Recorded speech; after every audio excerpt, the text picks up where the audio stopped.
안녕하세요. CU 방위우량점 점주 시철수입니다. 반갑습니다. 많이 더워졌네요. 그래서 오늘 좀 많이 덥고 내일하고 모레는 좀 장마가 있다고 합니다. 그래서 조금 매출이 좀 주춤해질 것 같긴 한데 그게 지나면 아마 본격적인 더위가 시작돼서 매출이 극대화되지 않겠나. 그리고 그에 더불어서 우리가 이제 계속 제가 얘기하는 게 리스크를 대응을 해서 비용을 절감하는 것들에 대한 쪽에 이제 포커스를 두고 이야기를 하는데 매출도 오르고 그리고 리스크를 대응해서 비용을 절감해서 또 이익이 생기면 편의점을 하면서 이익을 좀 더 많이 우리가 가져갈 수 있지 않을까. 그래서 다 같이 잘 사는 편의점 점주가 되기를 희망하죠. 조심스럽게 응원해 봅니다. 그래서 오늘은 어떤 이야기를 드릴 거냐면 야근수당, 그리고 주휴수당, 퇴직금, 4대 보험에 대한 이야기를 조금 드리려고 합니다. 되게 예민한 사항이고, 이렇게 알려고 찾아봐도 잘 알려지지 않고, 이게 대단히 모르면 대단히 어려운 부분인데, 막상 알고 나면 좀 정리되고 나면, 그리고 맥락을 좀 이해하고 나면 상당히 심플한 건데, 거기까지 다가서기가 조금 문턱이 좀 있는 것들이죠. 그래서 오늘 한번 제가 이것을 대해서 맥락을 조금 풀어드리면 어떨까? 예. 그리고 저희 점포에서 어떻게 하고 있는지에 대해서 간략하게 좀 더 곁들여서 설명을 좀 드리면 좀 더 쉽게 좀 더 이해하실 수 있지 않겠나라는 생각에서 한번 이 영상을 찍게 되었습니다. 그럼 하나씩 우리가 좀 한번 따져보고 좀 맥락을 좀 파악해 봤으면 좋겠습니다.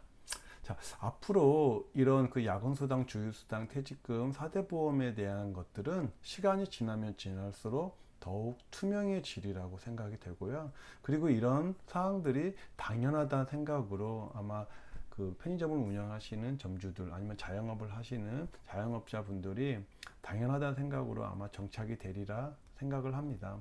그래서 저희는 이런 흐름에 맞춰 예전부터 이렇게 원래 했었어요. 제 어떤 비즈니스의 어떤 가치관 그런 것들이 정상적으로 줄거주고 정상적으로 우리가 이제 받을 거는 받는 그런 경영 방식을 했었기 때문에 그래서 저는 근데 지금 이 시기가 가장 정부로부터 많은 지원금을 받을 수 있는 저는 찬스라고 생각을 합니다.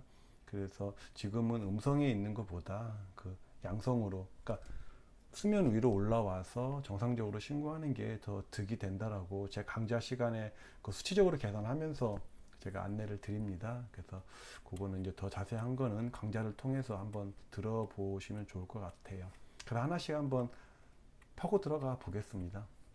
어, 야근수당. 야근수당은 알바 땡, 알바 천땡에서 보면 야근수당을 지급을 어, 한다라는 그게 이제 내용이 들어가 있는데요. 그 밑에는 이런 내용이 기재되어 있습니다. 상시 근로자가 5인 이상일 경우에는 야근 수당이 책정이 된다라는 거. 근데 대부분의 지원자들은 그 밑에 있는 것을 잘 안 읽잖아요. 그래서 편의점에서 괜한 이런 오해가 생기는 경우가 종종 있는 것 같더라고요. 그래서 면접 기록부, 제가 만든 이제 면접 기록부에 보면은 야근 수당과 연장 수당, 휴일 수당 이런 것들이 저희는 상시 근로자 5인 이하의 어떤 업장이기 때문에 해당 사항이 안 된다라는 것을 면접 시간에 이렇게 안내를 하고 있습니다. 그래서 상시 근로자 5인까지는 점주를 빼고 야간 수당 적용이 불가합니다. 그러므로 직영점과 같은 고매출 점포, 한타임 2인 근무 구조에서는 야근 수당이 150%를 적용받을 수 있지만 그 외 5인 미만, 대부분의 편의점이 여기에 속하는 것 같아요. 이런 업장은 해당 사항이 없습니다. 그래서 면접 기록표에 저희가 기재되어 있고 면접 시 설명하고 상호간 확인합니다. 그래서 대부분의 지원자는 편의점 야간 업무를 하면 야간 수당이 지급되는 줄로 좀 많이 아는데요. 야간 수당 미지급 조건에 대한 것을 한 번쯤 짚고 가는 것이 좀 더 차후에 그런 오해가 발생되지 않는 것이 되는 것 같습니다. 그 다음 주휴수당에 말이 많죠. 근데 지금은 이제 많이 보편화되어 있고 나중에 이제 이 친구들이 주휴수당을 받기 위해서 진정서를 제출하고 점주는 다시 이제 지급을 하는 게 이제 많이 다반사로 이루어지고 있는데요. 그래서 요거를 정확하게 좀 알고 우리가 좀 더 어떻게 좋은 방향으로 갈지에 대해서 한번 좀 고민해 보는 것도 좋은 것 같습니다. 주휴수당은 뭐 주간에 15시간 이상 근무하는 근로자에 한해서 만근시 하루치의 수당을 지급하는 것을 법으로 규정한 것이라고 보는데요. 뭐 저희는 사정상 지급할 수 없다라고 말을 하지는 않아요. 왜냐하면 아시듯이 차후 문제가 생길 수 있는 여지가 1%라도 있기 때문입니다. 그래서 저는 뭐 근무 시간의 어떤 조정을 통해서 뭐 지급할 건 지급하고 지급 불가가 되는 거는 뭐 그 테두리 안에서 불가로 좀 나누고 있습니다. 그래서 그거에 대한 뭐 근무 시간 것들은 저희 강좌를 통해서 제가 이제 안내를 드리고 있습니다. 그래서 가급적이면 법의 테두리 안에서 이제 만들어 가는 겁니다. 근데 무조건 법의 테두리 안에서 있는 게 좋은 것이 아니라 또 근무 특성에 어떤 근무 업무 분장에 대한 그 시간에 대한 배분도 분명히 있습니다. 그런 부분들, 그리고 그게 결국에는 소득세에 연결이 되고 일자리야금, 두리누리 지원까지 다 연결이 되거든요. 그래서 그거를 생각해서 다 고려해서 최적화된 근무 시간 편성이 있습니다. 그거는 강좌에서 제가 이제 이렇게 안내를 해드리고 있습니다. 참, 세 번째, 퇴직금. 15시간 이상 근무자가 12개월 이상 근무를 했을 시 1개월분의 금액을 퇴직 후에 15일 이내에 지급하는 것을 의미하는데요. 그럼, 제가 것들을 본다면, 뭐, 여러 가지 이 퇴직금을 뭐, 나는 준다. 나는 이렇게 안 줄 거야. 라고 이제 하는 어떤 여러 가지의 어떤 타입들이 많이 있습니다. 뭐, 어떤 점주님들은 난 11개월만 근무를 계약을 하는 거야. 그래서 11개월만 계약을 하고 이제 종료가 되고 뭐 그 이후에 뭐 한 2개월 정도 쉬었다가 이제 다시 또 이렇게 재입사를 하는 뭐 그런 경우도 좀 있는 것 같고요. 아니면은 매월 이제 퇴직금의 비용으로 좀 더 이렇게 적립을 해놨다가 뭐 1년에 한 번씩 정산을 해준다든지, 그래서 이게 한 번에 모이면 큰 금액이 되니까 매달 뭐 그렇게 하는 방법도 좀 있는 것 같고요. 또 공식적으로 퇴직연금이라는 게 또 있습니다. 그런 것들도 좀 하고 있는 것 같고요. 그리고 뭐 실버 스태프를 또 채용을 해서 나라로부터 이제 지원을 받는 경우도 좀 있었고요.